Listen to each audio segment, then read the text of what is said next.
முக்கிய செய்தியை பார்க்கலாம். தமிழ்நாடு முழுவதும் ஆர்டிஓ அலுவலகங்களில் தடாலடியாக அதிரடி மறைமுக வாய்மொழி உத்தரவு பிறப்பிக்கப்பட்டுள்ளது. அது என்ன என்பதை செய்தி தலைமை சண்முகசுந்தரம் வழங்க கேட்கலாம். சண்முகசுந்தரம், வணக்கம். விவரங்களை வழங்கலாம். நிகிதா, இன்று தமிழ்நாடு முழுவதும் ஒரு சத்தியம் டிவியின் பிக் போக்கஸ்லேயே தற்போது நாம் பார்த்து கொண்டிருக்கோம். ஆர்டிஓ அலுவலகங்களில் இன்று மறைமுகமாக ஒரு வாய்மொழி உத்தரவு போடப்பட்டிருக்கிறது. பொதுவாக ஆர்டிஓ அலுவலகங்களிலே அதாவது வாகனம் வாங்கினால் பதிவு செய்வது ரிஜிஸ்ட்ரேஷன் என்பது மிக முக்கியமாக பார்க்கப்படும்.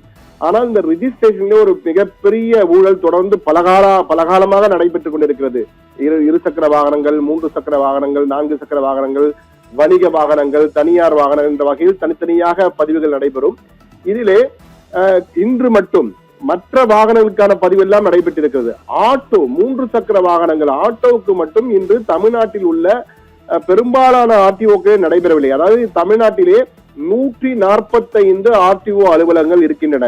மொத்தமாக 12 ஜோன்கள், மண்டலங்கள் இருக்கிறது. சென்னை வடக்கு மண்டலம், சென்னை தெற்கு மண்டலம், விழுப்புரம் மண்டலம், வேலூர் மண்டலம், சேலம் மண்டலம், தஞ்சாவூர் மண்டலம், திருச்சிராப்பள்ளி மண்டலம், ஈரோடு மண்டலம், கோயம்புத்தூர் மண்டலம், மதுரை மண்டலம், விருதுநகர் மண்டலம், திருநெல்வேலி மண்டலம் என 12 மண்டலங்கள் இருக்கின்றன. அதிலே 145 ஆர்டிஓ அலுவலகங்கள், ரீஜினல் டிரான்ஸ்போர்ட் ஆபீஸ் என்ற வகையில் அழைக்கப்படும் அந்த ஆர்டிஓ அலுவலகங்கள் 145 இருக்கின்றன. இதிலே 90% மேற்பட்ட ஆர்டிஓ அலுவலகங்களே ஆட்டோ பதிவு மட்டும் இது நடைபெறவில்லை. இதற்கு காரணம் என்னவென்று கேட்டபோது அதற்கு அவர்கள் வித்தியாசமான காரணத்தை தெரிவித்திருக்கார்கள். மறைமுகமாக எங்களுக்கு ஒரு உத்தரவு, வாய்மொழி உத்தரவு வந்திருக்கிறது, இன்று எதுவும் செய்ய வேண்டாம் என ஒரு உத்தரவு சொல்லியிருக்கிறார்கள். இதற்கு காரணம் என்னவென்று அங்குள்ள ஆட்டோ அலுவலகங்களில் கூட்டமாக ஆட்டோ பதிவுக்காக வந்தவர்கள் சண்டை போட்டதை சேர்த்து அவர்களிடம் நாம் விசாரித்த போது அவர்கள் சொன்ன தகவல் தான் அதிர்ச்சியாக இருக்கிறது. அதாவது இந்த புது ஆட்சி வந்த பிறகு பொதுவாக ஆர்டிஓ அலுவலகங்களே இது போன்ற வாகன பதிவுகளுக்கெல்லாம் லஞ்சம் கொடுப்பது என்பது வழக்கமான ஒன்றாகவே இருந்து வந்திருக்கிறது. இந்த ஆட்சி மாற்றம் மாறிய பிறகு லஞ்சம் வாங்க மாட்டேன் முதலமைச்சர் விஜய் கூறியது, லஞ்சம் வாங்கவும் மாட்டேன், வாங்குவதற்கு விடவும் மாட்டேன் என்று கூறியிருந்தால், எனவே அதை பார்த்தது இந்த ஆட்டோவுக்கு கிட்டத்தட்ட 20,000 ரூபாய், ஒரு புது ஆட்டோ பதிவுக்கு 20,000 ரூபாய் வரை லஞ்சம் கொடுத்திருக்கிறார்கள். 22,000 வரை என்று கூறுகிறார்கள். சராசரியாக 20,000 லஞ்சம் கொடுத்திருக்கிறார்களாம். இது உடனடியாக அவர்கள் கொடுப்பதை நிறுத்திவிட்டார்களாம்.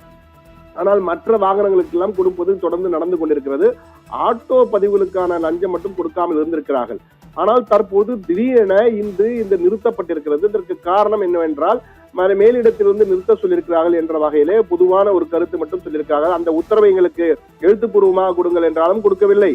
அந்த உத்தரவு என்ன என்று முழுமையாக சொல்லுங்கள், யார் உத்தரவு போட்டாங்கன்னா அதையும் சொல்லவில்லை.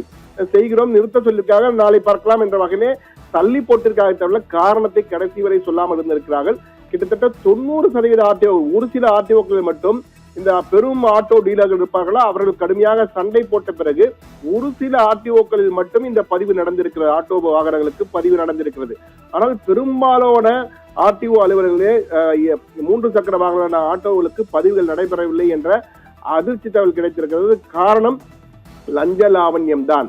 லஞ்ச லாவணியத்தை மீண்டும் கொண்டு வருவதற்காக புது டெக்னிக்காக இதை நிறுத்தி 2 நாட்கள் நிறுத்திவிட்டு எரிச்சல் அடைந்து வேறு வழி இல்லாமல் அவர்கள் மீண்டும் லஞ்சத்தை கொடுக்க ஆரம்பித்து விடுவார்கள் என்ற வகையில் ஒரு புது டெக்னிக்காக இந்த நிறுத்தி ஸ்டாப் அண்ட் கோ என்ற வகையில இந்த மெத்தடை பயன்படுத்துகிறார்களா, புது டெக்னிக்காக பயன்படுத்துகிறார்களா என்ற ஒரு சர்ச்சை தற்போது வெடித்திருக்கிறது. விமர்சனங்கள் எழுந்திருக்கிறது.